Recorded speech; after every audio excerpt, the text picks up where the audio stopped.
ਵਾਹਿਗੁਰੂ ਜੀ ਕਾ ਖਾਲਸਾ ਵਾਹਿਗੁਰੂ ਜੀ ਕੀ ਫਤਿਹ। ਆਪ ਜੀ ਦੇ ਦਾਸ ਗੁਰਦੀਪ ਸਿੰਘ ਵੱਲੋਂ ਆਪ ਜੀ ਦਾ ਤਹਿ ਦਿਲੋਂ ਸਵਾਗਤ। ਸਿੱਧੀ ਗੱਲ ਅੱਜ ਦਾ ਇਹ ਪ੍ਰੋਗਰਾਮ ਜਿਸ ਦਾ ਆਪਾਂ ਆਗਾਜ਼ ਕਰ ਰਹੇ ਹਾਂ। ਅੱਜ ਸਾਡੇ ਨਾਲ ਪੰਜਾਬ ਤੋਂ ਇੱਕ ਬਹੁਤ ਹੀ ਪਿਆਰੀ ਸ਼ਖਸੀਅਤ ਆਪ ਜੀ ਦੇ ਰੂਬਰੂ ਮੈਂ ਕਰਵਾਉਣ ਜਾ ਰਿਹਾ, ਜਿਨ੍ਹਾਂ ਦਾ ਨਾਮ ਕਿਸੇ ਵੀ ਜਾਣ ਪਛਾਣ ਦਾ ਮੁਹਤਾਜ ਨਹੀਂ ਹੈ। ਮੇਰੇ ਕਹਿਣ ਤੋਂ ਮੁਤੱਸਰ ਮੇਰੇ ਬਹੁਤ ਹੀ ਸਤਿਕਾਰਯੋਗ ਵੀਰ ਸਰਦਾਰ ਕਰਨੈਲ ਸਿੰਘ ਜੀ ਪੀਰ ਮੁਹੰਮਦ, ਜੋ ਕਿ all India Sikh student federation के प्रधान भी ने और बतौर एक सिख शख्सियत के आप जी ने जो सिख पंथ की सेवा की है वो किसी पासों भी लुकी छुपी नहीं। पंथ की सेवा के इस पक्षों जो मैं कह लवां तो शायद गलत नहीं होएगा कि जज्बातों की दुनिया के भी उन्होंने अपनी एक नवेकली शख्सियत है। आपको याद होएगा कि जिस वक्त सज्जन कुमार का फैसला होने जा रहा सी और जाहिर तौर पर सारी सिख कौम इस गल की उम्मीद लगाई बैठी सी कि अज तो सज्जन कुमार जेल दे विच जाएगा ही, लेकिन एकदम जज का फरमान आया कि उन्होंने असी बाइज्जत बरी करते हैं। ये कड़कड़ डूमा की दिल्ली की अदालत का वो मामला जिस वक्त सत्कारयोग करनैल सिंह उस जगह पर मौजूद सन और उन्होंने गुस्से दे विच आके उस जज वाल जुत्ती वगा मारी, गिरफ्तार कर ले गए। और जिस वक्त रिहा हुए मैं उस वक्त भी उन्होंने नाल गलबात की सी और उन्होंने एक बड़ी खूबसूरत मैनू गल कही सी कि मेरे पास वक्त नहीं सी क्योंकि उस वक्त मैनू गिरफ्तार कर लिया गया, नहीं तो दूसरी जुत्ती मैं सज्जन कुमार दे मारनी सी। एक जज्बातों का रिश्ता है। मैं आप जी की मुलाकात करवाने जा रहे हैं अपने बहुत ही सत्कारयोग वीर सत्कारयोग सरदार करनैल सिंह जी पीर मुहम्मद उन्हां दे नाल। करनैल सिंह जी वाहिगुरू जी का खालसा वाहिगुरू जी की फतेह। सिख चैनल स्टूडियो विखे आप जी का तहे दिलों स्वागत है। करनैल सिंह साहब जी, सब तो पहला मेरा सवाल यह है कि आप जी इत्थे किस मकसद के नाल आए हो, किस तरह आप जी का आना होया? डॉक्टर साहब, एक कॉन्फ्रेंस हो रही है जी यूके पार्लीमेंट के अंदर जी और सेल्फ डिटरमीनेशन के उपर जी ये कॉन्फ्रेंस की जा रही सरदार रणजीत सिंह सराए जी ते उन्हां दी समुची टीम वालों जी। सो इन्हां दे नाल मेरा राबता होया। इन्हां ने कहा कि असीं तुहानूं वाच रहे काफ़ी समय तो जी ते अपना संघर्ष जिहड़ा वो साझा जी असीं इंग्लैंड च बैठे हैं, तुसीं भारत च बैठे हो, जी लेकिन असीं महसूस करते हैं कि जेकर तुसीं इत्थे आके जी जो संघर्ष की रूप रेखा है जिस दी गल पूरे वर्ल्ड दे विच हो रही है ते जिस धरती दे उपर उस दी प्राप्ति होनी है जी जिथों सारा स्ट्रक्चर बनना जी उत्थे इस नूं किस तरीके दे नाल आपां कर सकीए, उत्थों दे हालात की ने, कौम की सोचदी है, उत्थों दी जो नौजवान पीढ़ी है ठीक है उस दे की विचार ने, उत्थों दी सिख कौम का समुचा वर्ग जिहड़ा वो इस नूं किवें महसूस करदा और जो उत्थों दीयां सरकारां ने उन्हां दा किस तरह दा हुण मौजूदा समय विच रोल है ते तुसीं वो सारी गल जिहड़ी है कॉन्फ्रेंस दे विच आके एक स्पीकर के तौर पर तुसीं दसो। एक नुमाइंदे वजों आप जी इस गल नूं मुबारक है, बहुत अच्छा लगा। करनैल सिंह जी, साडा ये प्रोग्राम जिहड़ा है ये सीधी गल है, इस दे विच मैं तुहानूं कुछ सवाल करना चाहना। बतौर एक सिख शख्सियत दे तुसीं विचर रहे हो, हाँ जी, तुहाडा निशाना की है? सीधी सीधी गल करियो। साडा निशाना जी इक्को ही निशाना साडा कि जो साडे सिख लीडरशिप ने पिछले समय विच गलतियां कीतियां ने जी जां उन्हां दे नाल कई जो इतिहासकार ने उन्होंने ये भी लिखा कि सिख लीडरशिप ने जो उस वक्त दे जवाहर लाल नेहरू जां जिहड़ा हैगा सी महात्मा गांधी इन्हां लोकां दे विश्वास विच आके जो धोखे खाधे आ वो मौजूदा समय दे विच असीं ना खा सकीए। सो असीं सीधा साडा निशाना है कि साडा अपना घर बने और उस घर दे विच ਅਸੀਂ ਆਜ਼ਾਦ ਫਿਦਾ ਦੇ ਨਾਲ ਉਸ ਸਿੱਧੇ ਨਿਸ਼ਾਨੇ ਨੂੰ ਲੈ ਕੇ ਉਸ ਸਿੱਧੇ ਸੰਕਲਪ ਨੂੰ ਜਿਹਨੂੰ ਤੁਸੀਂ ਆਜ਼ਾਦ ਕਰਕੇ ਉਸ ਦੇ ਲਈ ਤੁਸੀਂ ਕੀ ਕਰ ਰਹੇ ਹੋ? ਕੀ ਸੰਕਲਪ ਹੈ ਤੁਹਾਡਾ? ਅਸੀਂ ਜੋ ਆਪਣੀ ਆਪਣੀ ਥਿੰਕਿੰਗ ਹੈ, ਜੋ ਮੇਰੀ ਹੈ ਕਿ ਸਾਡਾ ਘਰ ਬਣਨ ਤੋਂ ਪਹਿਲਾਂ ਹੀ ਜੀ ਸਾਡੇ ਘਰ ਨੂੰ ਜਿਹੜਾ ਦੁਸ਼ਮਣ ਹੈ ਉਹ ਬੁਰੀ ਤਰ੍ਹਾਂ ਜਾੜ ਰਿਹਾ। ਪਹਿਲਾਂ ਤੁਹਾਨੂੰ ਪਤਾ ਤੁਹਾਡਾ ਦੁਸ਼ਮਣ ਕਿਹੜਾ? ਹਾਂਜੀ। ਫਿਰ ਜਦੋਂ ਤੁਹਾਨੂੰ ਪਤਾ ਤੁਹਾਡਾ ਦੁਸ਼ਮਣ ਕਿਹੜਾ, ਤੁਸੀਂ ਦੁਸ਼ਮਣ ਨੂੰ ਕਿਉਂ ਨਹੀਂ ਪਛਾੜ ਸਕੇ ਅੱਜ ਤੱਕ? ਨਹੀਂ, ਦੁਸ਼ਮਣ ਨੂੰ ਪਛਾਣਿਆ ਤੇ ਤਾਂ ਉਧਰ ਹੀ ਅਸੀਂ ਸਿੱਧਤ ਹਾਂ। नहीं मैं कहना पछाड़िया क्यों नहीं? पहचान तुसीं लिया, तुसीं कहंदे हाँ सानू पता है तुहाडा दुश्मन किहड़ा, पछाड़ क्यों नहीं सके? की कारण है कि तुहाडा दुश्मन अज भी तुहाडे ते हावी है? पछाड़ इस करके कि जो लीडरशिप जिस दी पहला मैं गल कर चुका देश की आज़ादी वक्त जी उस तरह की लीडरशिप अज भी मौजूद है। वो समझते हो लीडरशिप भी तुहाडी दुश्मन है? कौम की दुश्मन है साडी। मैं तो ये कहूँगा कि वो अपने आप की भी दुश्मन है क्योंकि उन्होंने भी सिख ਪੰਥ ਦੇ ਵਿੱਚ ਕੀ ਜਨਮ ਤੁਸੀਂ ਲਿਆ। ਸੋਚਦੇ ਹੋ ਕਿ ਸਿੱਖ ਰੂਪ ਦੇ ਵਿੱਚ ਉਹ ਸਾਡੇ ਉੱਪਰ ਆ ਕੇ ਸਾਡਾ ਨੁਕਸਾਨ ਕਰ ਰਹੇ ਨੇ? ਬਿਲਕੁਲ ਬਿਲਕੁਲ। ਤੁਸੀਂ ਕੀ ਕੀਤਾ? ਅਸੀਂ ਉਸ ਨੂੰ ਰੋਕਣ ਵਾਸਤੇ, ਉਸ ਨੂੰ ਨੰਗਿਆਂ ਕਰਨ ਵਾਸਤੇ ਜੀ ਜੋ ਗੱਲਾਂ ਸਚਾਈਆਂ ਅੱਜ ਸਾਹਮਣੇ ਆ ਰਹੀਆਂ ਨੇ, ਜੀ ਜੋ ਇੱਥੇ ਯੂਕੇ ਦੀ ਸਰਕਾਰ ਵੱਲੋਂ ਜੋ ਐਡਵਾਈਜ਼ ਕੀਤੀ ਗਈ, ਉਸ ਦੀ ਗੱਲ ਤਾਂ ਕੀਤੀ ਜਾਂਦੀ ਹੈ। ਜਿਹੜੀ ਸਾਡੀ ਆਪਣੀ ਸਿੱਖ ਲੀਡਰਸ਼ਿਪ ਨੇ ਕੇਂਦਰ ਸਰਕਾਰ ਨੂੰ ਚਿੱਠੀਆਂ ਲਿਖੀਆਂ, ਉਹਨਾਂ ਚਿੱਠੀਆਂ ਦੇ ਵਿੱਚ ਜਿਸ ਤਰੀਕੇ ਦੇ ਨਾਲ ਤੁਸੀਂ ਕਿਹਾ ਕੀ ਕਰ ਗਿਆ, ਰਹੇ ਹੋ? ਅਸੀਂ ਇਹ ਦੱਸਣ ਦੀ ਕੋਸ਼ਿਸ਼ ਕਰ ਰਹੇ ਹਾਂ ਕਿ ਇਸ ਲੀਡਰਸ਼ਿਪ ਦੇ ਹੁੰਦਿਆਂ ਜੀ ਕੌਮ ਦਾ ਭਲਾ ਨਹੀਂ ਹੋ ਸਕਦਾ। ਜੀ ਤੇ ਤੁਹਾਨੂੰ ਜੇਕਰ ਕਿੰਨੀ ਕੁ ਸਫਲਤਾ ਮਿਲੀ? ਸਾਨੂੰ ਸਫਲਤਾ, ਦੇਖੋ ਲੋਕਾਂ ਦੇ ਵਿੱਚ ਇੱਕ ਤਬਦੀਲੀ ਦਾ ਰੁਝਾਨ ਚੱਲ ਰਿਹਾ ਤੇ ਇਹ ਲੋਕ ਆਪਣੇ ਆਪ ਹੀ ਨੰਗੇ ਹੋ ਰਹੇ ਨੇ ਤੇ ਆਪਣੇ ਆਪ ਹੀ ਪਿੱਛੇ ਕੌਮ ਦੇ ਅੰਦਰ ਇਹਨਾਂ ਪ੍ਰਤੀ ਆਪਣੇ ਆਪ ਜਿਹੜਾ ਨੰਗੇ ਹੋ ਰਹੇ ਨੇ, ਸਤਿਕਾਰ, ਤੁਸੀਂ ਕੀ ਕਰ ਰਹੇ ਹੋ? ਕੌਮ ਦੇ ਵਿੱਚ ਜੋ ਇੱਕ ਲੀਡਰਸ਼ਿਪ ਦਾ ਸਤਿਕਾਰ ਹੋਣਾ ਚਾਹੀਦਾ, ਜੀ ਉਹ ਅੱਜ ਤਿਰਸਕਾਰ ਦੇ ਵਿੱਚ ਬਦਲਿਆ ਜਾ ਰਿਹਾ ਕਿ ਕਿਸੇ ਵੀ ਵੱਡੇ ਤੋਂ ਵੱਡਾ ਜਿਹੜਾ ਆਪਣੇ ਆਪ ਨੂੰ ਲੀਡਰ ਖਵਾਉਂਦਾ, ਚਾਹੇ ਉਹ ਮੁੱਖ ਮੰਤਰੀ ਹੋਵੇ, ਚਾਹੇ ਪ੍ਰਧਾਨ ਹੋਵੇ ਕਿਸੇ ਦਲ ਦਾ, ਤੇ ਉਸ ਦੇ ਉੱਪਰ ਕੋਈ ਵੀ ਵਿਅਕਤੀ ਜਿਹੜਾ ਅੱਜ ਕਿੰਤੂ ਪਰੰਤੂ ਕਰ ਦਿੰਦਾ, ਇੱਥੋਂ ਇਹ ਅੰਦਾਜ਼ਾ ਲਾਇਆ ਜਾਂਦਾ ਕਿ ਕੌਮ ਉਹਨੂੰ ਲੀਡਰ ਨਹੀਂ ਮੰਨ ਰਹੀ, ਕੌਮ ਉਹਨੂੰ ਸਮਝ ਰਹੀ ਹੈ ਕਿ ਕਿਤੇ ਨਾ ਕਿਤੇ ਇਸ ਵਿਅਕਤੀ ਦੇ ਵਿੱਚ ਕਮਜ਼ੋਰੀਆਂ ਆ ਪਰ ਚੁੱਕੀਆਂ। ਕੀ ਕਾਰਨ ਹੈ ਕਰਨੈਲ ਸਿੰਘ ਜੀ? ਕੌਮ ਸਮਝ ਰਹੀ ਹੈ, ਸਮਝਦੇ ਹੁੰਦੇ ਆ ਵੀ ਜੇਤੂ ਉਹੀ ਕਰਾਰ ਦਿੱਤੇ ਜਾਂਦੇ ਨੇ ਜਿਹੜੇ 3 4 5 10 ਬੰਦੇ ਵਿਚਰ ਰਹੇ ਨੇ, ਚਾਹੇ ਉਹ ਇਧਰ ਦੇ ਨੇ ਚਾਹੇ ਉਧਰ ਦੇ ਨੇ।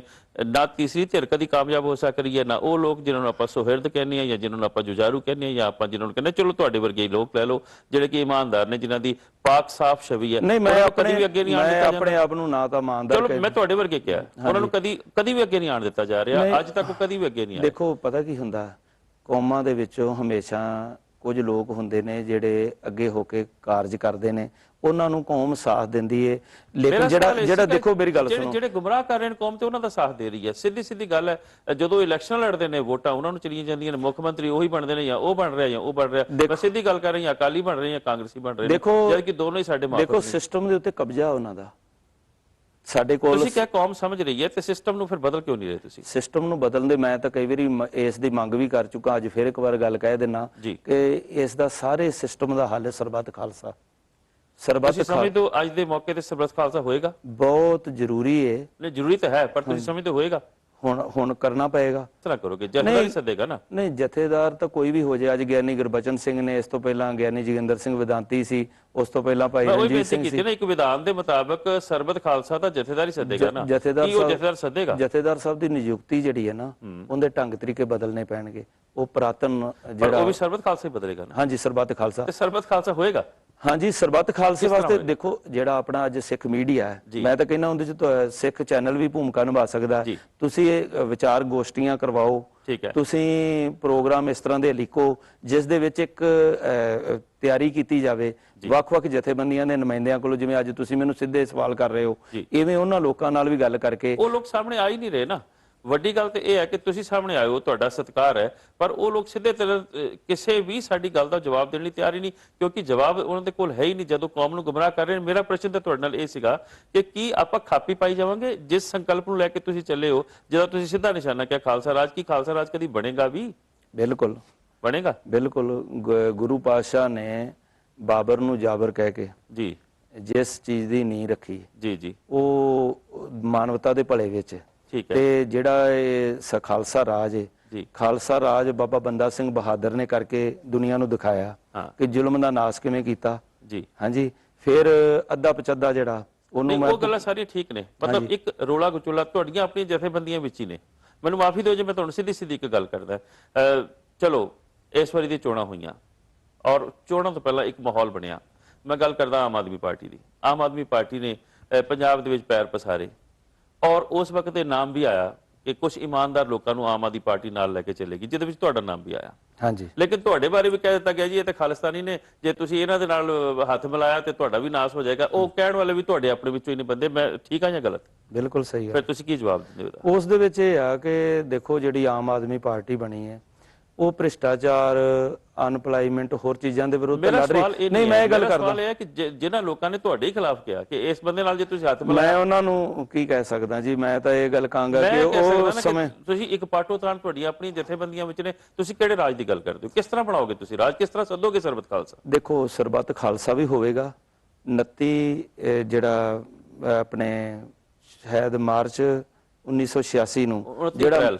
29 ਅਪ੍ਰੈਲ ਨੂੰ 1986 ਨੂੰ ਸਰਬੱਤ ਖਾਲਸਾ 1986 ਨੂੰ ਜਿਹੜਾ ਜੀ। ਪੰਥਕ ਕਮੇਟੀ ਨੇ ਸਰਬੱਤ ਖਾਲਸਾ ਬੁਲਾਇਆ ਬਿਲਕੁਲ ਬੁਲਾਇਆ ਸੀ। ਤੇ ਉਸ ਵਕਤ ਤਾਂ ਇੰਨਾ ਮੀਡੀਆ ਦਾ ਵੀ ਨਹੀਂ ਸੀ ਐਡਾ ਪ੍ਰਭਾਵ ਹੈਗਾ, ਤੇ ਲੇਕਿਨ ਉੱਥੇ ਇੰਨੀ ਵੱਡੀ ਗਿਣਤੀ ਦੇ ਵਿੱਚ ਜਿਹੜਾ ਇਕੱਠ ਹੋਇਆ ਸੀ, ਉਸ ਇਕੱਠ ਨੇ ਜਿਹੜੇ ਫੈਸਲੇ ਲਏ ਸੀ ਕੀ ਉਹ ਸਾਰੀ ਕੌਮ ਨੇ ਮੰਨ ਲਏ? ਮੰਨੇ ਸੀ। ਦੱਸੋ ਤੁਸੀਂ। ਉਹਦੇ ਵਿੱਚ ਸਿੱਧਾ ਉਹਨਾਂ ਨੇ ਖਾਲਸਾ ਰਾਜ ਦੀ ਗੱਲ ਕੀਤੀ ਸੀ ਕਿ ਸਾਰੀ ਕੌਮ ਨੇ ਮੰਨੀ ਉਹ ਗੱਲ? ਨਹੀਂ, ਦੇਖੋ ਪਤਾ ਕੀ ਹੈ, ਸਾਰੀ ਕੌਮ ਦੇ ਵਿੱਚ ਅੱਜ ਹਾਲਾਤ ਇਹ ਨੇ ਕਿ ਪੋਲੀਟੀਕਲ ਜਿਹੜੀ ਅਵੇਅਰਨੈਸ ਮੀਡੀਆ ਦੇ ਰਾਹੀਂ ਹੋ ਰਹੀ ਹੈ ਜੀ। ਤੇ ਉਸ ਦੇ ਵਿੱਚ ਹਰ ਬੰਦਾ ਜਿਹੜਾ ਨਾ ਉਹ ਪੋਲੀਟੀਕਲ ਖੇਤਰ ਨੂੰ ਜ਼ਿਆਦਾ ਤਰਜੀਹ ਦਿੰਦਾ, ਜਦੋਂ ਕਿ ਉਹਨਾਂ ਨੂੰ ਇਹ ਨਹੀਂ ਪਤਾ ਕਿ ਜਿਹੜਾ ਇਹ ਖਾਲਸਾ ਰਾਜ ਦਾ ਸੰਕਲਪ ਹੈ, ਜੀ। ਜਦੋਂ ਅਸੀਂ ਦੁਸ਼ਵਾਰੀਆਂ ਦੀ ਗੱਲ ਕਰਦੇ ਹਾਂ, ਮੈਂ ਗੱਲ ਕਰਨ ਲੱਗਾ ਸੀ ਤੁਸੀਂ ਟੋਕ ਦਿੱਤਾ ਕਿ ਅੱਜ ਅਰਵਿੰਦ ਕੇਜਰੀਵਾਲ ਨੇ 3 ਚੀਜ਼ਾਂ ਦੀ ਗੱਲ ਕੀਤੀ ਹੈ। ਜੀ। ਉਹਨਾਂ ਨੇ ਕਿਹਾ ਕਿ ਬੇਰੁਜ਼ਗਾਰੀ ਖਤਮ ਕਰਨੀ ਹੈ, ਜੀ। ਭ੍ਰਿਸ਼ਟਾਚਾਰ ਖਤਮ ਕਰਨਾ, ਜੀ। ਇੱਕ ਸਾਫ਼ ਸੁਥਰਾ ਰਾਜ ਪ੍ਰਬੰਧ ਦੇਣਾ, ਠੀਕ ਹੈ। ਤੇ ਲੋਕਾਂ ਨੇ ਉਹਨੂੰ ਹੱਥਾਂ ਤੇ ਚੁੱਕ ਲਿਆ। ਠੀਕ ਹੈ। ਤੇ ਅਸੀਂ ਜਿਹੜਾ ਖਾਲਸੇ ਰਾਜ ਦੀ ਗੱਲ ਕਰ ਰਹੇ ਹਾਂ, ਉਹ ਤਾਂ ਇਸ ਤੋਂ ਕਿਤੇ ਅੱਗੇ ਜਾ ਕੇ ਦੀ ਗੱਲ ਵਧੀਆ। ਬਿਲਕੁਲ ਵਧੀਆ। ਉਹ ਸਿਰਫ ਪ੍ਰਭਾਵ ਦੇਣ ਵਾਸਤੇ, ਜਦੋਂ ਦੇਖੋ ਸਟੇਟ ਨਾਲ ਲੜਦੇ ਹੋਈਏ ਜੀ। ਤਾਂ ਸਰਕਾਰਾਂ ਜਿਹੜੀਆਂ ਰਾਜ ਕਰ ਰਹੀਆਂ ਹੁੰਦੀਆਂ, ਜੀ। ਜਿਨ੍ਹਾਂ ਦੇ ਕੋਲੋਂ ਇਹ ਸਭ ਕੁਝ ਗਵਾਚਣਾ ਹੁੰਦਾ। ਜੀ। ਅੱਜ ਜਿਸ ਧਰਤੀ ਤੇ ਬੈਠੇ ਆ ਜੀ। ਤੇ ਇਹਨਾਂ ਨੂੰ ਆਪਾਂ ਬਹੁਤ ਵਧੀਆ ਲੋਕ ਕਹਿੰਦੇ ਆ ਜੀ। ਕਿ ਇਹ ਇਮਾਨਦਾਰੀ ਨਾਲ ਚੱਲਦੇ ਆ, ਟੈਕਸ ਵੀ ਦਿੰਦੇ ਆ, ਦਸਵੰਧ ਵੀ ਕੱਢਦੇ ਆ, ਆਪਣੀ ਸਰਕਾਰ ਨੂੰ ਹੈਲਥ ਸੇਵਾਵਾਂ ਵੀ ਦਿੰਦੇ ਆ, ਲੇਕਿਨ ਜਦੋਂ ਇਹਨਾਂ ਕੋਲ ਵੀ ਆਪਾਂ ਰਾਜ ਖੋਣ ਦੀ ਗੱਲ ਕੀਤੀ ਜੀ। ਤਾਂ ਇਹਨਾਂ ਨੇ ਵੀ ਕਾਲੇ ਪਾਣੀਆਂ, ਜੇਲਾਂ, ਫਾਂਸੀਆਂ ਦੇ ਫੰਦਿਆਂ ਤੇ ਸਾਰਾ ਕੁਝ ਇਹਨਾਂ ਨੇ ਉਹ ਟਾਰਚਰ ਸਿਸਟਮ ਜੋ ਮੌਜੂਦਾ ਸਰਕਾਰ ਕਰ ਰਹੀ ਹੈ ਇਹਨਾਂ ਨੂੰ ਵੀ ਕਰਨਾ ਪਿਆ। ਸੋ ਜਿਹੜਾ ਰਾਜ ਪ੍ਰਬੰਧ ਸਾਡਾ ਗਵਾਚਾ ਹੋਇਆ, ਬਾਬਾ ਬੰਦਾ ਸਿੰਘ ਜੀ ਬਹਾਦਰ ਵਾਲਾ, ਉਹ ਰਾਜ ਪ੍ਰਬੰਧ ਜਦੋਂ ਅਸੀਂ ਲੈਣ ਦੀ ਗੱਲ ਕਰਦੇ ਹਾਂ ਤਾਂ ਜਿਹੜੀਆਂ ਮੌਕੇ ਦੀਆਂ ਸਰਕਾਰਾਂ ਨੇ ਘੁਸਪੈਠ ਵੀ ਕਰਦੀਆਂ। ਪਰ ਹੁਣ ਤਾਂ ਸੁਪਰੀਮ ਕੋਰਟ ਨੇ ਸਾਫ਼ ਕਹਿ ਦਿੱਤਾ ਕਿ ਜਿਹੜਾ ਇਮਾਨਦਾਰੀ ਨਾਲ ਜਾਂ ਜਿਹੜਾ ਵਾਇਲੈਂਸ ਤੋਂ ਬਗੈਰ ਖਾਲਿਸਤਾਨ ਦੀ ਗੱਲ ਕਰੇਗਾ, ਉਹਦਾ ਇੱਕ ਡੈਮੋਕ੍ਰੈਟਿਕ ਰਾਈਟ ਹੈ ਗੱਲ ਕਰਨ ਦਾ। ਜਦੋਂ ਡੈਮੋਕ੍ਰੈਟਿਕ ਤੁਹਾਡਾ ਰਾਈਟ ਨਹੀਂ ਸੀਗਾ ਤਾਂ ਹਰ ਕੋਈ ਖਾਲਿਸਤਾਨ ਦੀ ਗੱਲ ਕਰਦਾ ਸੀ। ਅੱਜ ਜਦ ਸੁਪਰੀਮ ਕੋਰਟ ਕਹਿੰਦੀ ਹੈ ਕਿ ਹਾਂ ਡੈਮੋਕ੍ਰੈਟਿਕ ਢੰਗ ਨਾਲ ਤੁਸੀਂ ਖਾਲਿਸਤਾਨ ਦੀ ਗੱਲ ਕਰ ਸਕਦੇ ਹੋ, ਅੱਜ ਕੋਈ ਵੀ ਨਹੀਂ ਗੱਲ ਕਰ ਰਿਹਾ। ਈਵਨ ਜਿਹੜੀਆਂ ਉਹ ਕਹਿੰਦੇ ਕਹਾਂਦੇ ਲੋਕ ਸਨ, ਉਹ ਵੀ ਮੇਰੇ ਖਿਆਲ ਆਪਣੇ ਏਜੰਡੇ ਦੇ ਵਿੱਚ ਅੱਜ ਖਾਲਿਸਤਾਨ ਨੂੰ ਸ਼ਾਮਲ ਨਹੀਂ ਕਰ ਰਹੇ। ਹਾਂਜੀ, ਮੈਂ ਤਾਂ ਉਹਨਾਂ ਸਾਰਿਆਂ ਨੂੰ ਕਹਾਂਗਾ ਕਿ ਤੁਸੀਂ ਇੰਨਾ ਵੱਡਾ ਆਪਣਾ ਟਾਈਮ ਲਾਇਆ, ਕਿ ਤੁਸੀਂ ਥੱਕ ਗਏ ਹੋ, ਕੀ ਤੁਸੀਂ ਅੱਕ ਗਏ ਹੋ, ਜਾਂ ਤੁਹਾਡੇ ਵਿੱਚ ਕੀ ਪ੍ਰੋਬਲਮ? ਇੱਕ ਵਕਤ ਉਹ ਆਇਆ ਸੀ, ਜਿਸ ਤਰ੍ਹਾਂ ਤੁਸੀਂ ਕਿਹਾ ਨਾ ਕਿ ਅਸੀਂ ਕੇਜਰੀਵਾਲ ਤੋਂ ਸਾਡਾ ਸਿਧਾਂਤ ਕਿਤੇ ਅੱਗੇ ਹੈ, ਬੜੀ ਮੁਬਾਰਕ ਗੱਲ ਹੈ ਉਹ। ਉਸ ਗੱਲ ਨੂੰ ਲੈ ਕੇ ਇੱਕ ਵਕਤ ਐਸਾ ਆਇਆ ਸੀ ਜਿਸ ਵਕਤ ਅਕਾਲੀਆਂ ਨੂੰ ਔਰ ਕਾਂਗਰਸੀਆਂ ਨੂੰ ਔਰ ਭਾਜਪਾ ਨੂੰ ਤਿੰਨਾਂ ਨੂੰ ਨਕਾਰ ਕੇ ਇੱਕ ਤੀਸਰੇ ਧਿਰ ਵਜੋਂ ਇੱਕ ਪੰਥਕ ਕੁਝ ਪੰਥਕ ਬੰਦੇ ਨੂੰ ਉਭਾਰਿਆ ਗਿਆ ਸੀ, ਜਿਨ੍ਹਾਂ ਨੂੰ ਆਪ ਵੀ ਜਾਣਦੇ ਹੋ ਚੰਗੀ ਤਰ੍ਹਾਂ। ਲੇਕਿਨ ਕੀ ਕਾਰਨ ਹੋਇਆ ਕਿ ਉਹ ਆਪਣੀ ਉਸ ਸ਼ਖਸੀਅਤ ਨੂੰ ਕਾਇਮ ਹੀ ਨਹੀਂ ਰੱਖ ਸਕੇ?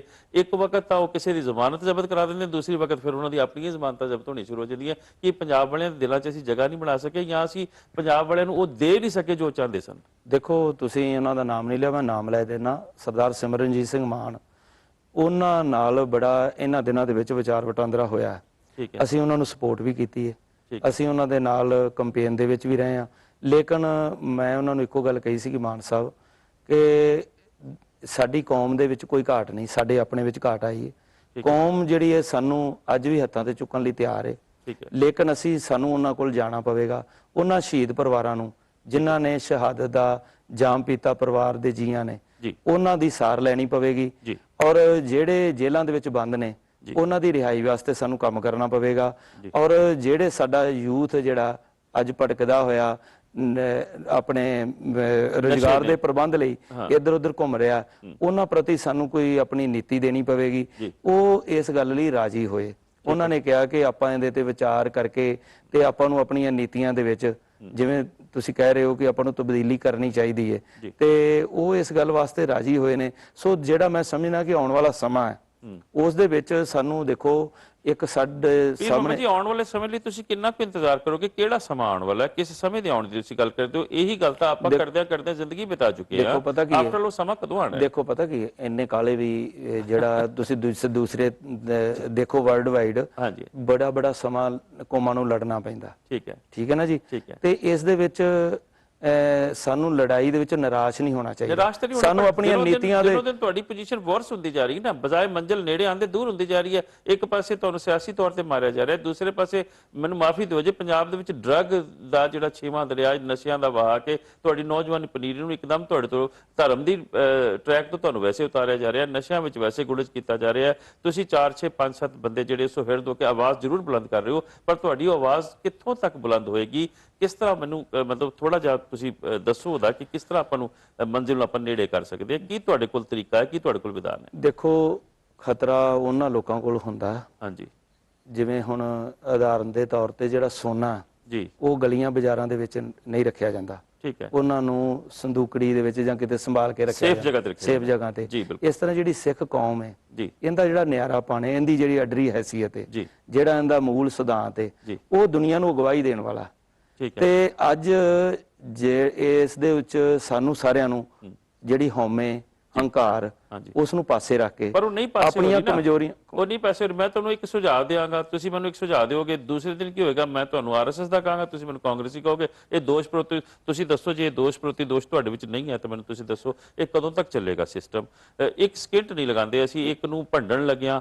ਮਤਲਬ ਮੈਂ ਇਸ ਗੱਲ ਨੂੰ ਤੁਹਾਡੇ ਮੂੰਹ ਤੇ ਨਹੀਂ ਕਹਿ ਰਿਹਾ, ਪਰ ਇਹ ਤੁਹਾਡੀ ਤਾਰੀਫ ਹੈ ਕਿ ਇੱਕ ਮੈਂ ਤੁਸੀਂ ਦੇਖੇ ਹੋ ਜਿਹੜੇ ਇਸ ਦੋਸ਼ ਪ੍ਰਤੀ ਦੋਸ਼ ਤੋਂ ਬਿਲਕੁਲ ਪਰੇ ਹੋ। ਕਿਉਂਕਿ ਕਈ ਵਾਰੀ ਮੈਂ ਦੇਖਿਆ ਕਿ ਕੋਈ ਅਗਰ ਤੁਸੀਂ ਥੋੜੀ ਬਹੁਤੀ ਕੋਈ ਨਿੰਦਾ ਕਰ ਵੀ ਰਿਹਾ ਹੁੰਦਾ, ਤੁਸੀਂ ਕਹਿੰਦੇ ਨਹੀਂ ਮੈਂ ਨਹੀਂ ਕਿਸੇ ਦੀ ਕਰਨੀ, ਚੁੱਪ ਕਰ ਜਾਓ। ਲੇਕਿਨ ਇੰਨੇ ਕਿੰਨੇ ਕੁ ਕਰਨੈਲ ਸਿੰਘ ਪੀਰ ਮੁਹੰਮਦ ਹੋਰ ਪੰਜਾਬ 'ਚ ਹੈਗੇ? ਨਹੀਂ, ਉਹ ਸਾਨੂੰ ਕਰਨਾ ਪਏਗਾ। ਸਾਨੂੰ ਗੁਰਬਾਣੀ ਦੀ ਰੋਸ਼ਨੀ ਦੇ ਵਿੱਚ ਫੈਸਲੇ ਲੈਣੇ ਪੈਣਗੇ। ਗੁਰੂ ਪਾਤਸ਼ਾਹ ਨੇ ਜਦੋਂ ਵੀ ਸਾਡੇ ਤੇ ਜ਼ੁਲਮ ਹੋਇਆ, ਤੁਸੀਂ ਦੇਖੋ ਗੁਰੂ ਤੇਗ ਬਹਾਦਰ ਪਾਤਸ਼ਾਹ ਜੀ ਚਾਂਦਨੀ ਚੌਂਕ ਦੇ ਵਿੱਚ ਜੀ ਸ਼ਹਾਦਤ ਦੇ ਰਹੇ ਨੇ। ਭਾਈ ਦਿਆਲਾ, ਭਾਈ ਸਤੀਦਾਸ, ਭਾਈ ਮਤੀਦਾਸ, ਉਹਨਾਂ ਨੂੰ ਰੂਹ ਦੇ ਵਿੱਚ ਬੰਨ ਕੇ ਉਹ ਜੋ ਠੀਕ ਹੈ ਸ਼ਹਾਦਤਾਂ ਹੋ ਰਹੀਆਂ, ਤਾਂ ਫਿਰ ਵੀ ਉਹ ਕੀ ਨਹੀਂ ਸੀ ਕਰ ਸਕਦੇ, ਠੀਕ ਹੈ ਨਾ ਜੀ। ਤੇ ਉਹਨਾਂ ਨੇ ਜ਼ੁਲਮ ਸਹਿਣ ਕੀਤਾ ਨਾ, ਤੇ ਅੱਜ ਸਾਡੇ ਤੇ ਜ਼ੁਲਮ ਹੋ ਰਿਹਾ, ਤੇ ਸਾਨੂੰ ਜ਼ੁਲਮ ਸਹਿੰਦਿਆਂ ਹੋਇਆ ਦੁਸ਼ਮਣ ਨੂੰ ਪਹਿਚਾਨਣਾ ਪਵੇਗਾ, ਨਾ ਕਿ ਅਸੀਂ ਇੱਕ ਦੂਸਰੇ ਉੱਤੇ ਆਪਣੇ। ਮੈਂ ਉਹੀ ਤਾਂ ਬੇਨਤੀ ਕਰ ਰਿਹਾ, ਤੁਸੀਂ ਹਜੇ ਤੱਕ ਦੁਸ਼ਮਣ ਹੀ ਨਹੀਂ ਪਹਿਚਾਨ ਸਕੇ। ਨਹੀਂ, ਦੁਸ਼ਮਣ ਹੁਣ ਤਾਂ ਬਿਲਕੁਲ ਕਲੀਅਰ ਹੈ। ਦੇਖੋ ਅਸੀਂ ਹੁਣ ਜਦੋਂ ਮੈਂ ਇਹ ਗੱਲ ਕਰਦਾ, ਮੇਰੀ ਗੱਲ ਸੁਣੋ, ਜਦੋਂ ਮੈਂ ਗੱਲ ਕਰਦਾ ਮੈਂ ਕਾਂਗਰਸ ਦੀ ਗੱਲ ਕਰਦਾ, ਜਿਸ ਨੇ ਦਰਬਾਰ ਸਾਹਿਬ ਤੇ ਹਮਲਾ ਕੀਤਾ, ਜਿਸ ਨੇ ਅਕਾਲ ਤਖਤ ਸਾਹਿਬ ਢਾਇਆ, ਜਿਸ ਨੇ ਹਜ਼ਾਰਾਂ ਸਿੱਖ ਨੌਜਵਾਨਾਂ ਦਾ ਕਤਲੇਆਮ ਕੀਤਾ, ਜਦੋਂ ਮੈਂ ਉਸ ਦੀ ਗੱਲ ਕਰ ਰਿਹਾ ਹੁੰਨਾ ਤੇ ਮੈਨੂੰ ਕਹਿੰਦੇ ਜੀ ਕਿ ਇਹ ਪ੍ਰਕਾਸ਼ ਸਿੰਘ ਬਾਦਲ ਜਾਂ ਬੀਜੇਪੀ ਨੂੰ ਫਾਇਦਾ ਦੇ ਰਿਹਾ। ਜਦੋਂ ਮੈਂ ਨਾਲ ਗੱਲ ਕਲੀਅਰ ਕਹਿਣਾ ਕਿ ਇਹ ਤਿੰਨ ਟੀਮਾਂ ਨੇ, ਇਹ ਟੀਮ ਦੇ ਵਿੱਚ ਕਾਂਗਰਸ ਹੈ ਕਿ ਜਿਹਨੇ ਸਿੱਧਾ ਸਾਡੇ ਤੇ ਹਮਲਾ ਕੀਤਾ, ਆਜ਼ਾਦੀ ਤੋਂ ਪਹਿਲਾਂ ਜਿਹੜੇ ਸਾਡੇ ਨਾਲ ਵਾਅਦੇ ਕੀਤੇ ਉਹਦੇ ਤੋਂ ਮੁਨਕਰ ਹੋ ਗਏ, ਸਾਨੂੰ ਜਰਾਇਮ ਪੇਸ਼ਾ ਕਿਹਾ, ਸਾਡੇ ਉੱਪਰ ਸਰਕੂਲਰ ਜਾਰੀ ਕੀਤੇ। ਜਦੋਂ ਅਸੀਂ ਆਜ਼ਾਦ ਹੋ ਗਏ ਸਾਨੂੰ ਕਿਹਾ ਕਿ ਤੁਹਾਨੂੰ ਐਸਾ ਖਿੱਤਾ ਦਿੱਤਾ ਜਾਵੇਗਾ ਜਿੱਥੇ ਤੁਸੀਂ ਆਜ਼ਾਦੀ ਦਾ ਨਿੱਘ ਮਾਰ ਸਕੋ। ਉਹ ਆਜ਼ਾਦੀ ਦਾ ਨਿੱਘ ਅਸੀਂ ਕਿੱਥੇ ਮਾਣਿਆ?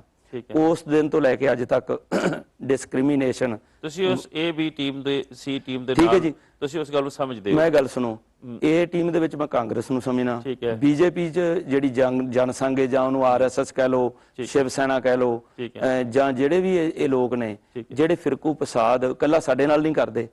ਉੜੀਸਾ ਦੇ ਵਿੱਚ ਦਾਰਾ ਸਿੰਘ ਇਹਨਾਂ ਦਾ, ਉਸਨੇ ਇੱਕ ਪਾਸਟਰ ਨੂੰ, ਉਹਦੇ ਦੋ ਮਾਸੂਮ ਬੱਚਿਆਂ ਨੂੰ ਉਹਨਾਂ ਨੂੰ ਅੱਗ 'ਚ ਜਲਾਇਆ, ਔਰ ਉਹਦੇ ਉਹ ਦੋਸ਼ੀ ਸੀ, ਉਹਨੂੰ ਫਾਂਸੀ ਦੀ ਸਜ਼ਾ ਹੋਈ, ਉਮਰ ਕੈਦ 'ਚ ਬਦਲ ਦਿੱਤੀ ਗਈ। ਤੁਸੀਂ ਮੰਨ ਕੇ ਚੱਲ ਰਹੇ ਹੋ ਤੁਸੀਂ ਏ ਬੀ ਸੀ ਟੀਮ ਜਿਹੜੀਆਂ ਸਾਡੀਆਂ ਤਿੰਨੋਂ ਵਿਰੋਧ ਨੇ, ਪਰ ਫਿਰ ਕੀ ਕਾਰਨ ਹੈ? ਐਸਾ ਕਿਹਾ ਜਾਂਦਾ ਕਿ ਕਰਨੈਲ ਸਿੰਘ ਪੀਰ ਮੁਹੰਮਦ ਪਹਿਲਾਂ ਤਾਂ ਅਕਾਲੀ ਬਾਦਲ ਦੇ ਖਿਲਾਫ ਬੋਲਦੇ ਆ, ਪਰ ਜਦੋਂ ਚੋਣਾਂ ਆ ਜਾਂਦੀਆਂ ਬਾਦਲ ਨੂੰ ਫਾਇਦਾ ਕਰਾਉਣ ਵਾਲਾ ਹੀ ਕੋਈ ਨਾ ਕੋਈ ਐਸਾ ਕੰਮ ਕਰ ਦਿੰਦੇ ਜਿਹੜਾ ਕਿ ਜਿਵੇਂ ਕਿ ਤੁਸੀਂ ਹੁਣੇ ਰੀਸੈਂਟਲੀ ਕੈਪਟਨ ਅਮਰਿੰਦਰ ਸਿੰਘ ਹੁਣਾਂ ਦੀ ਇੱਕ ਜਿਹੜੀ ਜਨਰਲ ਦਿਆਲ ਨੂੰ ਉਹ ਸਨਮਾਨਿਤ ਕਰ ਰਹੇ ਨੇ, ਉਹ ਤੁਸੀਂ ਬੜੀ ਅੱਛੀ ਗੱਲ ਤੁਸੀਂ ਕੀਤੀ, ਪਰ ਪ੍ਰਸ਼ਨ ਇਹ ਹੈ ਕਿ ਤੁਸੀਂ ਚੋਣਾਂ ਦੇ ਵਕਤ ਹੀ ਕਿਉਂ ਕੀਤੀ, ਪਹਿਲਾਂ ਕਿਉਂ ਨਹੀਂ ਕੀਤੀ? ਦੇਖੋ ਸੰਤ ਜਰਨੈਲ ਸਿੰਘ ਜੀ ਖਾਲਸਾ ਪਿੰਡਰਾਂ ਵਾਲੇ, ਮੈਂ ਤਾਂ ਉਹਨਾਂ ਦੇ ਬਿਲਕੁਲ ਕਿਨਕਾ ਮਾਤਰ ਵੀ ਮੇਰੀ ਕੋਈ ਹੈਸੀਅਤ ਨਹੀਂ ਉਹਨਾਂ ਦੇ ਮੁਕਾਬਲੇ 'ਚ। ਅਮਰ ਸ਼ਹੀਦ ਭਾਈ ਅਮਰੀਕ ਸਿੰਘ ਜੀ ਦੇ, ਜਰਨਲ ਸ਼ਬੇਗ ਸਿੰਘ ਜੀ ਦੇ, ਤੇ ਉਹਨਾਂ ਸ਼ਖਸੀਅਤਾਂ ਨੂੰ ਰਵਾਇਤੀ ਲੀਡਰਸ਼ਿਪ ਕਾਂਗਰਸ ਦਾ ਏਜੰਟ ਕਹਿੰਦੀ ਰਹੀ। ਉਹ ਤੇ ਸੰਤ ਜਰਨੈਲ ਸਿੰਘ ਜੀ ਕੀ ਕਹਿੰਦੇ ਸੀ? ਕਹਿੰਦੇ ਕਿ ਬਾਦਲ ਸਾਹਿਬ ਆਪਣੀ ਬੇਟੀ ਦਾ ਆਨੰਦ ਕਾਰਜ ਵੀ ਉਧਰ ਕਰਨ ਤਾਂ ਉਹ ਫਿਰ ਵੀ ਪੰਥਕ ਨੇ। ਉਹ ਆਪਣੇ ਬੇਟੇ ਦਾ ਵਿਆਹ ਮਜੀਠੀਆ ਪਰਿਵਾਰ 'ਚ ਕਰਨ ਤਾਂ ਉਹ ਫਿਰ ਵੀ ਪੰਥਕ ਨੇ, ਤੇ ਮੈਂ ਕਾਂਗਰਸ ਦਾ ਏਜੰਟ। ਉਹ ਆਪਣੀਆਂ ਸਟੇਜਾਂ ਤੇ ਕਹਿੰਦੇ ਰਹੇ, ਤੇ ਉਹਨਾਂ ਨੇ ਜਿਹੜੀ ਸ਼ਹਾਦਤ ਦਿੱਤੀ, ਠੀਕ ਹੈ ਜੀ, ਸ਼ਹਾਦਤ ਤੋਂ ਬਾਅਦ ਉਹਨਾਂ ਦੀ ਯਾਦਗਾਰ ਵੀ ਬਣੀ, ਇਹਨਾਂ ਨੇ ਆਪਣੀ ਹੱਥੀਂ ਯਾਦਗਾਰ ਬਣਾਈ। ਹੁਣ ਇਹ ਜਿਹੜੀਆਂ ਐਡਾ ਕਾਰਜ ਕਰਨ ਵਾਲੀਆਂ ਸ਼ਖਸੀਅਤਾਂ ਤੇ ਉਹਨਾਂ ਦੇ ਉੱਪਰ ਵੀ ਉਂਗਲ ਚੁੱਕੀ ਗਈ ਹੈ, ਤੇ ਮੈਂ ਤਾਂ ਕੁਝ ਵੀ ਨਹੀਂ ਹੈਗਾ। ਐਸਾ ਕਿਹਾ ਜਾਂਦਾ ਕਰਨੈਲ ਸਿੰਘ ਜੀ ਕਿ ਸਰਦਾਰ ਗੁਰਬਖਸ਼ ਸਿੰਘ ਜੀ ਜਿਨ੍ਹਾਂ ਨੇ ਕਿ ਭੁੱਖ ਹੜਤਾਲ ਰੱਖੀ, ਤੁਸੀਂ ਉਹਨਾਂ ਦਾ ਸਾਥ ਵੀ ਦਿੱਤਾ, ਤੁਸੀਂ ਉਹਨਾਂ ਦੇ ਨਾਲ ਰਹੇ, ਔਰ ਇਸ ਸਾਰੀ ਕਾਰਜਵਾਈ ਦੇ ਵਿੱਚ ਤੁਸੀਂ ਆਪਣੀਆਂ ਅੱਖਾਂ ਦੇ ਨਾਲ ਇਹ ਸਾਰਾ ਦੇਖਿਆ ਮਾਜਰਾ।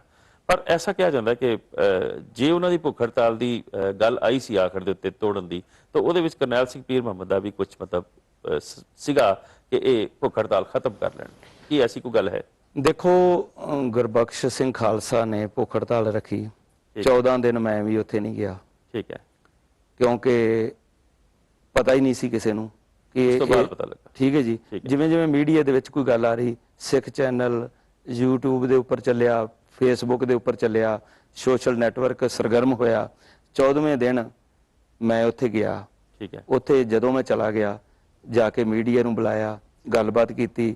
ਅਸੀਂ ਇੱਕ ਫੈਸਲਾ ਕੀਤਾ ਕਿ ਅੱਜ ਤੋਂ ਹਰ ਦਿਨ ਅਸੀਂ ਇਸ ਮੂਵਮੈਂਟ ਨੂੰ ਅੱਗੇ ਲੈ ਕੇ ਜਾਣਾ। ਠੀਕ ਹੈ। ਠੀਕ ਹੈ ਜੀ।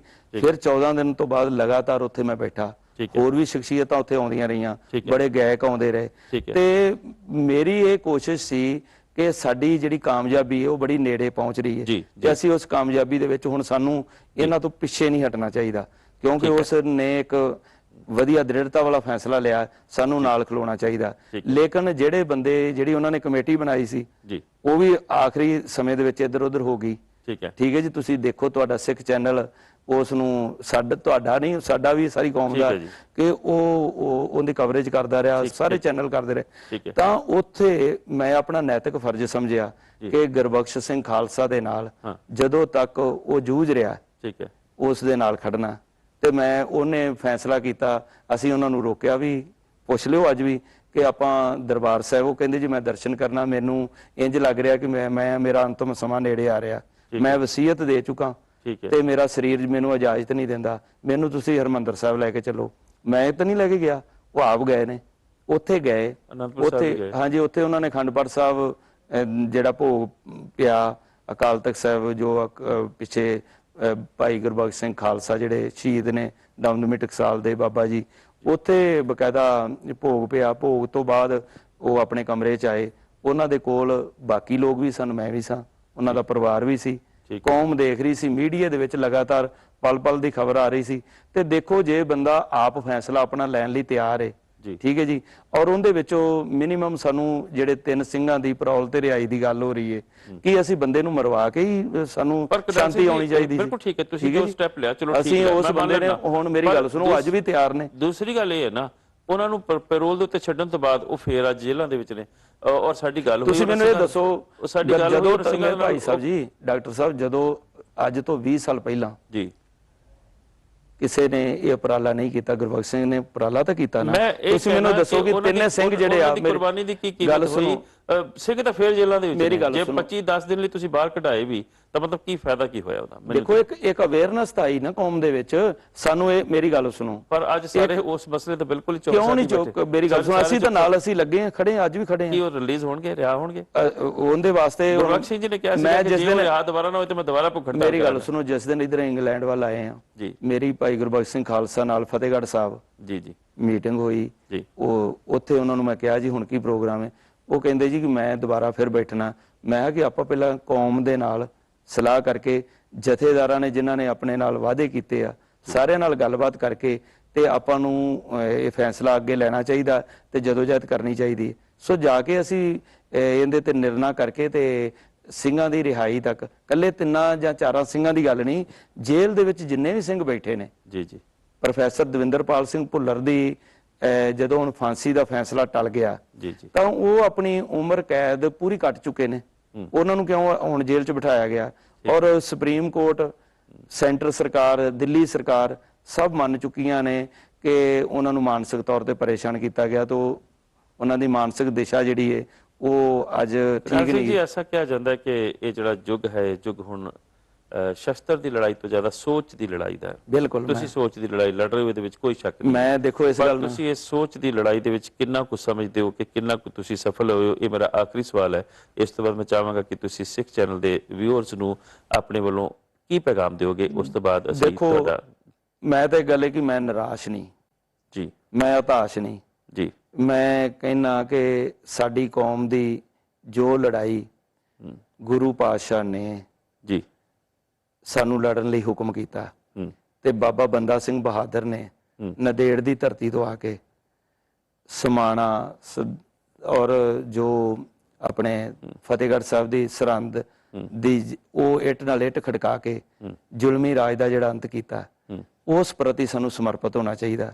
ਜਿਹੜੇ ਸਾਡੇ ਚੋਂ ਭਾਈ ਕਨਈਏ ਬਣ ਸਕਦੇ ਆ ਜੀ, ਉਹ ਭਾਈ ਕਨਈਏ ਬਣ ਕੇ ਸੇਵਾ ਕਰਨ ਮਾਨਵਤਾ ਦੀ। ਜਿਹੜੇ ਜ਼ਾਲਮ ਨੂੰ, ਜ਼ੁਲਮ ਦਾ ਟਾਕਰਾ ਕਰਨ ਵਾਸਤੇ ਮੈਦਾਨੇ ਜੰਗ 'ਚ ਆ ਸਕਦੇ ਆ, ਉਹ ਉੱਥੇ ਹੋਣ। ਪਰ ਮੈਂ ਇਸ ਦੇ ਵਿੱਚ ਵੀ ਨਹੀਂਗਾ ਕਿ ਅੱਜ ਦਾ ਜਿਹੜਾ ਸਮਾਂ ਜੋ ਕਲਮ ਹੈ ਨਾ ਉਹ AK-47 ਤੋਂ ਵੀ ਜ਼ਿਆਦਾ ਕੰਮ ਕਰ ਸਕਦੀ ਹੈ। ਠੀਕ ਹੈ, ਸਾਡਾ ਬੜਾ ਨੁਕਸਾਨ ਹੋਇਆ, ਸਾਡੀ ਨੌਜਵਾਨ ਪੀੜ੍ਹੀ ਨੂੰ ਬੁਰੀ ਤਰ੍ਹਾਂ ਪ੍ਰਭਾਵਿਤ ਕੀਤਾ ਗਿਆ ਨਸ਼ਿਆਂ ਨੇ, ਠੀਕ ਹੈ, ਬੁਰੀ ਤਰ੍ਹਾਂ ਪ੍ਰਭਾਵਿਤ ਕੀਤਾ ਬੇਰੁਜ਼ਗਾਰੀ ਨੇ। ਸਾਨੂੰ ਉਹਦੇ ਵਿੱਚੋਂ ਕੱਢਣ ਲਈ ਉਪਰਾਲੇ ਕਰਨੇ ਚਾਹੀਦੇ ਆ। ਸ਼੍ਰੋਮਣੀ ਗੁਰਦੁਆਰਾ ਪ੍ਰਬੰਧਕ ਕਮੇਟੀ ਦਾ ਸੁਚਾਰੂ ਪ੍ਰਬੰਧ ਜਿਹੜਾ ਗੋਲਕ ਦਾ ਪ੍ਰਬੰਧ ਹੈ ਉਹ ਸਹੀ ਹੱਥਾਂ ਵਿੱਚ ਆਉਣਾ ਚਾਹੀਦਾ। ਸਰਬੱਤ ਖਾਲਸਾ ਜਿਹੜਾ ਉਹ ਬੁਲਾਉਣ ਵਾਸਤੇ ਸਾਨੂੰ ਸਾਰਿਆਂ ਨੂੰ ਤਤਪਰ ਹੋਣਾ ਚਾਹੀਦਾ ਤੇ ਇੱਕ ਦੂਜੇ ਦੀਆਂ ਕਮਜ਼ੋਰੀਆਂ ਜਿਹੜੀਆਂ ਕਮਜ਼ੋਰੀਆਂ ਨੂੰ ਦੇਖੋ, ਉਸ ਪ੍ਰਤੀ ਸਿਰ ਜੋੜ ਕੇ ਬੈਠ ਕੇ ਉਸ ਨੂੰ ਸਮਝਾਉਣ ਦਾ ਯਤਨ ਕਰੋ। ਦੁਸ਼ਮਣ ਦੇ ਪ੍ਰਤੀ ਤੁਸੀਂ ਉੱਚੀ ਆਵਾਜ਼ 'ਚ ਗੱਲ ਕਰੋ, ਜਿਹੜੇ ਆਪਣੇ ਬੰਦੇ ਨੇ ਉਹਨਾਂ ਨਾਲ ਬੈਠ ਕੇ ਉਹਨਾਂ ਨੂੰ ਉਹਨਾਂ ਦੀ ਹਮਾਇਤ ਪਿੱਛੇ ਵਿਦਡਰਾ ਕਰ ਲਓ, ਉਹ ਆਪਣੇ ਆਪ ਹੀ ਚੁੱਪ ਕਰਕੇ ਬੈਠ ਜਾਣਗੇ। ਬਹੁਤ ਬਹੁਤ ਧੰਨਵਾਦ। ਠੀਕ ਹੈ ਨਾ ਜੀ, ਉਹ ਆਪਣੇ ਆਪ ਹੀ ਚੁੱਪ ਕਰਕੇ ਬੈਠ ਜਾਣਗੇ, ਨਾ ਕਿ ਅਸੀਂ ਆਪਣਿਆਂ ਨੂੰ ਭਰਾ ਮਾਰੂ ਜੰਗ 'ਚ। ਕਈ ਹੁਣ ਵਿਅਕਤੀ ਨੇ ਜਿਨ੍ਹਾਂ ਨੇ ਪਿਛਲੇ ਸਮੇਂ ਦੇ ਵਿੱਚ ਸੰਤ ਬਾਬਾ ਜਰਨੈਲ ਸਿੰਘ ਭਿੰਡਰਾਂਵਾਲਿਆਂ ਨਾਲ ਮੋਢੇ ਨਾਲ ਮੋਢਾ ਲਾ ਕੇ ਸੰਘਰਸ਼ ਕੀਤਾ।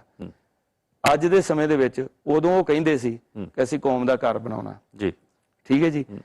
ਕੌਮ ਦਾ ਘਰ ਉਹਨਾਂ ਦੀ ਨਜ਼ਰ ਦੇ ਵਿੱਚ ਬਣਦਾ ਉਹਨਾਂ ਨੂੰ ਦਿਸਿਆ ਨਹੀਂ, ਠੀਕ ਹੈ ਜੀ। ਉਹਨਾਂ ਨੇ ਕਿਹਾ ਕਿ ਅਸੀਂ ਆਪਣੇ ਘਰ ਬਣਾ ਲਈਏ।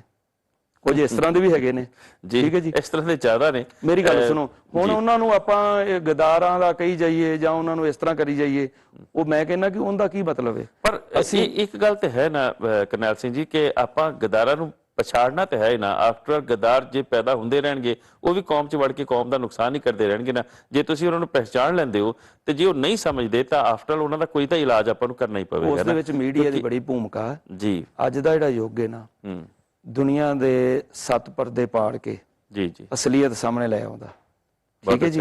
ਸੋ ਸਾਨੂੰ ਦੇਰ ਅੰਧੇਰ ਦਾ ਜਿਹੜਾ ਚੱਲ ਰਿਹਾ ਚੱਕਰ, ਉਸ ਦੇ ਵਿੱਚੋਂ ਸਚਾਈ ਜਿਹੜੀ ਹੈ ਨਾ ਉਹ ਆਪਣੇ ਆਪ ਰੋਸ਼ਨ ਹੁੰਦੀ ਵੀ ਹੈ, ਹੁੰਦੀ ਆਵੇਗੀ। ਆ ਤੁਸੀਂ ਦੇਖੋ ਜਿਹੜੀਆਂ ਹੁਣ ਮੁਲਾਕਾਤਾਂ, ਜਿਹੜੇ ਸਕੈਂਡਲ ਸਾਹਮਣੇ ਆ ਰਹੇ ਨੇ ਕਿ ਸਰਕਾਰਾਂ ਕਹਿੰਦੀਆਂ ਸੀ ਕਿ ਅਸੀਂ ਤਾਂ ਸੰਤ ਬਾਬਾ ਜਰਨੈਲ ਸਿੰਘ ਭਿੰਡਰਾਂਵਾਲੇ ਨੂੰ ਜੋ ਗ੍ਰਿਫਤਾਰ ਕਰਨ ਵਾਸਤੇ ਹਮਲਾ ਕੀਤਾ, 37 ਗੁਰਧਾਮਾਂ ਤੇ ਉਹਨਾਂ ਨੇ ਪ੍ਰੀ ਪਲਾਨ ਹਮਲੇ ਕੀਤੇ, ਕਿਲਿੰਗ ਹੋਈ ਸਿੱਖਾਂ ਦੀ, ਜ਼ੁਲਮ ਹੋਇਆ। ਤੇ ਉਸ ਜ਼ੁਲਮ ਨੂੰ ਨਾਸ਼ ਕਰਨ ਵਾਸਤੇ ਸਾਨੂੰ ਗੁਰਬਾਣੀ ਦੀ ਰੋਸ਼ਨੀ ਦੇ ਵਿੱਚ ਕੰਮ ਕਰਨਾ ਪਏਗਾ। ਇਹ ਨਹੀਂ ਕਿ ਕਿਉਂ ਨਾ ਤੇਰੇ ਕੋਲੋਂ ਤੇਰੇ ਜਿਉਣ ਦਾ ਅਧਿਕਾਰ ਖੋਲਿਆ ਜਾਵੇ, ਇਹ ਪ੍ਰਮਾਤਮਾ ਕੋਲ ਹੈ, ਇਹ ਬੰਦੇ ਕੋਲ ਨਹੀਂ ਹੈਗਾ। ਬੰਦੇ ਕੋਲ ਨਹੀਂ ਹੈਗਾ। ਤੁਸੀਂ ਸਾਡੇ ਕੋਲ ਚੱਲ ਕੇ ਆਏ, ਬੜੇ ਸਾਰੇ ਕੁਐਸਚਨ ਹੋਰ ਵੀ ਸਨ, ਸਾਨੂੰ ਵਕਤ ਅੱਗੇ ਜਾਣ ਦੀ ਇਜਾਜ਼ਤ ਨਹੀਂ ਦਿੰਦਾ। ਮੈਂ ਜ਼ਰੂਰ ਚਾਹਾਂਗਾ ਕਿ ਆਖਰੀ 1 ਜਾਂ 1.5 ਮਿੰਟ ਦੇ ਵਿੱਚ ਜਾਂ ਬੜੇ ਸ਼ਾਰਟ ਦੇ ਵਿੱਚ ਤੁਸੀਂ ਸਿੱਖ ਚੈਨਲਸ ਦੇ ਵਿਊਅਰਸ ਨੂੰ ਆਪਣੇ ਵੱਲੋਂ ਕੀ ਪੈਗਾਮ ਦੇਣਾ ਚਾਹੋਗੇ, ਕਿਉਂਕਿ ਅਸੀਂ ਬਾਰ-ਬਾਰ ਤੁਹਾਨੂੰ ਇਸ ਚੈਨਲ ਦੇ ਉੱਤੇ ਲੈ ਕੇ ਆਵਾਂਗੇ ਤਾਂ ਕਿ ਬਾਰ-ਬਾਰ ਅਸੀਂ ਅਗਲੀ ਪੋਜੀਸ਼ਨ ਬਾਰੇ ਜਾਣੂ ਕਰਵਾ ਸਕੀਏ। ਅੱਛਾ ਲੱਗਾ ਤੁਹਾਡੇ ਨਾਲ ਗੱਲਬਾਤ ਕਰਕੇ। ਆਖਿਰ ਤੇ ਕੀ ਪੈਗਾਮ ਹੈ ਤੁਹਾਡਾ ਸਾਡੇ ਵਿਊਅਰਸ ਦੇ? ਆਖਿਰ ਦੇ ਵਿੱਚ ਮੇਰੀ ਇਹੋ ਬੇਨਤੀ ਹੈ, ਪੈਗਾਮ ਮੈਂ ਦੇਣ ਦਾ ਕਾਬਿਲ ਨਹੀਂ ਹੈਗਾ। ਮੈਂ ਇਹੋ ਬੇਨਤੀ ਕਰਦਾ ਕਿ ਸਾਡੀ ਕੌਮ ਇੱਕ ਨਿਆਰਾ ਪੰਥ, ਅੱਡਰੀ ਹੈਸੀਅਤ ਦਾ ਮਾਲਕ ਤੇ ਸਿੱਖੀ ਸੋਚ ਦੇ ਪ੍ਰਤੀ ਸਾਨੂੰ ਸਮਰਪਿਤ ਹੋਣਾ ਪਵੇਗਾ। ਔਰ ਉਸ ਦੇ ਵਿੱਚ ਜਿਹੜਾ ਵੀ ਜਿੰਨੇ ਕਦਮ ਸਾਡੇ ਨਾਲ ਸਾਥ ਦੇ ਸਕਦਾ ਉਹਦਾ ਸਾਥ ਸਾਨੂੰ ਲੈਣਾ ਚਾਹੀਦਾ, ਠੀਕ ਹੈ। ਤੇ ਜਿਹੜੀਆਂ ਆਪਸੀ ਦੂਰੀਆਂ ਨੇ ਇਹ ਘਟਾਉਣੀਆਂ ਚਾਹੀਦੀਆਂ। ਵਿਦੇਸ਼ ਵਿੱਚ ਵਸਦੇ ਸਿੱਖਾਂ ਕੋਲ ਕੀ ਉਮੀਦ ਕਰਦੇ ਹੋ? ਵਿਦੇਸ਼ ਵਿੱਚ ਵਸਦੇ ਸਿੱਖਾਂ ਦੀ ਬੜੀ ਵੱਡੀ ਭੂਮਿਕਾ ਸੰਘਰਸ਼ ਦੇ ਪ੍ਰਤੀ, ਪਰ ਉਹਨਾਂ ਨੂੰ ਇੱਕ ਬੇਨਤੀ ਜ਼ਰੂਰ ਕਰਾਂਗਾ ਕਿ ਉਹ, ਕਿਉਂਕਿ ਉਹਨਾਂ ਦੇ ਕੋਲ ਸਰਮਾਇਆ ਬਹੁਤ ਹੈ, ਮਾਇਆ ਬਹੁਤ ਹੈ, ਉਹ ਮਾਇਆ ਆਪਣੀ ਸਹੀ ਤਰੀਕੇ ਸਹੀ ਹੱਥਾਂ ਤੱਕ ਪਹੁੰਚਾਉਣ। ਤੇ ਉਹ ਯੋਗ ਹੱਥ ਕਿਹੜੇ ਨੇ? ਜਿਨ੍ਹਾਂ ਨੂੰ ਲੋੜ ਹੈ, ਠੀਕ ਹੈ ਜੀ, ਜਿਨ੍ਹਾਂ ਨੇ ਕੁਰਬਾਨੀਆਂ ਕੀਤੀਆਂ ਨੇ, ਜਿਨ੍ਹਾਂ ਨੇ ਜ਼ੁਲਮ ਆਪਣੇ ਪਿੰਡੇ ਤੇ ਸਹਿਆ। ਅੱਜ ਦਾ ਸਮਾਂ ਹਰ ਇੱਕ ਕੋਲ ਮੋਬਾਈਲ ਹੈ, ਹਰ ਇੱਕ ਦਾ ਪਤਾ ਜਿਹੜਾ ਉਹ ਸਿੱਧਾ ਡਾਇਰੈਕਟ ਮੀਡੀਏਟਰ ਵਿੱਚ ਪਾਉਣ ਦੀ ਬਜਾਏ ਤੁਸੀਂ ਉਹਨਾਂ ਪਰਿਵਾਰਾਂ ਨੂੰ ਲੱਭੋ, ਜਿਵੇਂ ਹੁਣ ਬਾਬਾ ਗੁਰਬਚਨ ਸਿੰਘ ਮਾਨੋਚਾਲ ਦੇ, ਉਹਨਾਂ ਦੇ ਭਰਾ ਦੇ ਮੈਂ ਸਿੱਖ ਚੈਨਲ ਦੀ ਟੀਮ ਨੂੰ ਦਿਖਾਇਆ ਜੀ ਜੀ ਜੀ, ਸਰਦਾਰ ਦਿਲਬਾਗ ਸਿੰਘ, ਉਦਨ ਉਹਨਾਂ ਦਾ ਬੇਟਾ ਮੇਰੇ ਨਾਲ ਗਿਆ ਸੀ ਤੇ ਉਹਨਾਂ ਦਾ ਜ਼ਖਮ ਰਿਸ ਰਿਹਾ। ਮੈਂ ਕਿਹਾ ਕਿ ਇਹਨਾਂ ਦਾ ਇਲਾਜ ਕਰਾਉਣਾ ਆਪਣਾ ਫਰਜ਼ ਨਹੀਂ ਬਣਦਾ? ਬਿਲਕੁਲ ਠੀਕ ਹੈ ਜੀ। ਇਹੋ ਜਿਹੇ ਪਰਿਵਾਰ ਕਿੰਨੇ ਨੇ, ਉਹਨਾਂ ਦੀਆਂ ਬੇਟੀਆਂ, ਉਹ ਸਾਡੀ ਕੌਮ ਦੀਆਂ ਬੇਟੀਆਂ ਨੇ, ਉਹ ਸਾਡੇ ਆਪਣੇ ਬੱਚੇ ਨੇ, ਸਾਡਾ ਉਹ ਪਰਿਵਾਰ ਨੇ। ਉਹਨਾਂ ਪ੍ਰਤੀ ਅਸੀਂ ਆਪਣੀਆਂ ਜ਼ਿੰਮੇਵਾਰੀਆਂ ਸਮਝੀਏ, ਉਹਨਾਂ ਨਾਲ ਸਿੱਧਾ ਰਾਬਤਾ ਕਾਇਮ ਕਰਕੇ ਉਹਨਾਂ ਨੂੰ ਸਾਥ ਸਹਿਯੋਗ ਦਈਏ। ਉਹ ਆਪਣੇ ਆਪ ਨੂੰ ਇਕੱਲੇ ਨਾ ਮਹਿਸੂਸ ਕਰਨ, ਉਹਨਾਂ ਨੂੰ ਇਹ ਲੱਗੇ ਕਿ ਅਸੀਂ ਜਿਸ ਕੌਮ ਲਈ ਕੁਰਬਾਨੀਆਂ ਕੀਤੀਆਂ ਉਹ ਕੌਮ ਦਾ ਕਾਫਲਾ ਸਾਡੇ ਨਾਲ ਖੜਾ। ਤੇ ਸਾਨੂੰ ਬਸ ਇਹੋ ਹੀ ਇਹ ਆ ਕਿ ਇਹਦੇ ਵਿੱਚ ਜਿੰਨੇ ਕੋਈ ਚੰਗੇ ਕੰਮ ਕਰਨ ਦੀ।